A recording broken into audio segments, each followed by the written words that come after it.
Hello friends. మీ అందరికీ తెలిసిందే 'Thandel' movie ఫిబ్రవరి 7 అయితే మనందరి ముందుకు రాబోతుంది. ఈ మూవీకి సంబంధించిన ప్రమోషన్స్ అయితే చాలా వేగంగా అయితే జరిగిపోతున్నాయన్నమాట. ఆల్రెడీ చెన్నై, ముంబైలోనైతే ఈ మూవీకి సంబంధించిన ప్రమోషన్స్ అయితే అతి వేగంగా జరుగుతున్నాయి. త్వరలోనే మన హైదరాబాద్‌లోను కూడా ఈ మూవీకి సంబంధించిన ప్రమోషన్స్ అయితే పెట్టే అవకాశాలైతే చాలా ఎక్కువగా ఉన్నట్లయితే మనకు తెలుస్తుందన్నమాట. దీనికి మెయిన్ గెస్ట్‌గా మన అల్లు అర్జున్‌ని పిలిచే అవకాశాలైతే చాలా ఎక్కువగా ఉన్నాయన్నమాట. ఎందుకు అల్లు అర్జున్ అన్న విషయానికి వస్తే ఆల్రెడీ 'పుష్ప 2' తోని ఎంత పెద్ద బ్లాక్ బస్టర్ అందుకున్నారో ప్రతి ఒక్కరికి తెలుసు కదా. అప్పుడు ఆ మూవీకి మన 'పుష్ప 2'కి మన ప్రొడ్యూస్ చేసింది ఎవరో కాదు, మైత్రి మూవీ మేకర్స్ అన్నమాట. సో 'తండేల్' మూవీకి కూడా మైత్రి మూవీ మేకర్స్ అయితే ప్రొడ్యూస్ చేయడం అయితే జరిగిందనమాట. సో ఈ విధంగా రిలేషన్ ఉందన్నమాట మరి మైత్రి మూవీ మేకర్స్ కి, అదే విధంగా అల్లు అర్జున్ కి. ఆ చనువుతోనైతే మరి మెయిన్ గెస్ట్ కింద ఒక ఇప్పుడు 'పుష్ప 2' తోని ఎంత పెద్ద స్టార్ అయ్యారో అందరికీ తెలిసిందే కదా. ఆ చనువుతోనైతే పిలవడం అయితే జరుగుతుందన్నమాట 'తండేల్' మూవీకి. సో ఈ మూవీ డైరెక్టర్ ఉన్నాడు కదా, 'తండేల్' మూవీ డైరెక్టర్ అయితే ఈ ప్రమోషన్ లో భాగంగా అయితే ఒక ట్వీట్ అయితే చేయడం అయితే జరిగిందనమాట. అది ఏంటంటే, నేను తీయబోతున్న అప్‌కమింగ్ మూవీ చాలా అద్భుతంగా ఉండబోతుంది. ఈ 'తండేల్' మూవీ తర్వాత నేను తీస్తున్న మూవీ 'కార్తికేయ 3'. ఈ మూవీకి సంబంధించిన ప్రతి సీన్, అదే విధంగా ప్రతి లొకేషన్ కూడా ఆల్రెడీ నేనైతే సెర్చ్ చేయడం జరిగింది. దీనికి సంబంధించిన స్టోరీ మొత్తం నా దగ్గరైతే ఉండడం అయితే జరిగిందనమాట.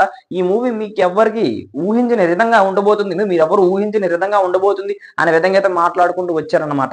సో అంటే గతంలో చందు మొండేటి గారు చూసుకున్నట్లయితే కార్తికేయ తోటైతే డెబ్యూట్ చేశారనమాట మన టాలీవుడ్ లోని. ఆ తర్వాత దానికి సీక్వెల్ తీశారు 'కార్తికేయ 2'. ఎంత పెద్ద బ్లాక్ బస్టర్ అయిందో అందరికీ తెలిసిందే కదా.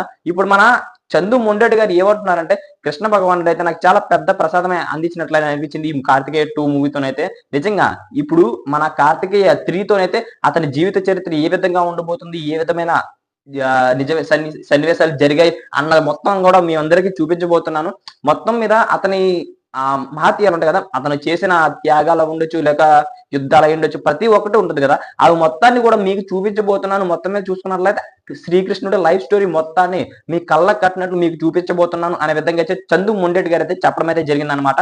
ఈ మూవీకి సంబంధించి 'తండేల్' మూవీ అయిపోయిన తర్వాత కొన్ని రోజులు రెస్ట్ తీసుకొని తర్వాత మళ్ళీ ఈ మూవీకి అయితే పట్టాలెక్కి కదా, 'కార్తికేయ 3' పట్టాలెక్కే అవకాశాలు అయితే చాలా ఎక్కువగా ఉన్నాయనేసి అయితే అతనైతే చెప్పడం అయితే జరుగుతుందన్నమాట. సో దీనిపైన మీ అభిప్రాయం ఏంటి? 'కార్తికేయ 3' ఏ రేంజ్ లో ఉంటుందో ఆల్రెడీ ఇతనైతే చెప్పేశాడు అనమాట. నిజంగా మీ ఊహలకు కూడా అందదు, అంటే అంత రేంజ్ లో ఉండబోతుంది అనే విధంగా అయితే అతను మాట్లాడుకుంటూ వచ్చాడనమాట. మరి దీనిపైన మీ అభిప్రాయం ఏంటో కామెంట్ చేసేయండి. ఇలాంటి అప్డేట్స్ మరిన్ని మీకు కావాలి అనుకుంటే మన ఛానల్ సబ్స్క్రైబ్ చేసుకొని బెల్ ఐకాన్ అయితే క్లిక్ చేసుకోండి. అప్పుడే మనం పెట్టే ప్రతి వీడియో మీ వరకు చేరుకుంటుంది అనమాట. Thank you.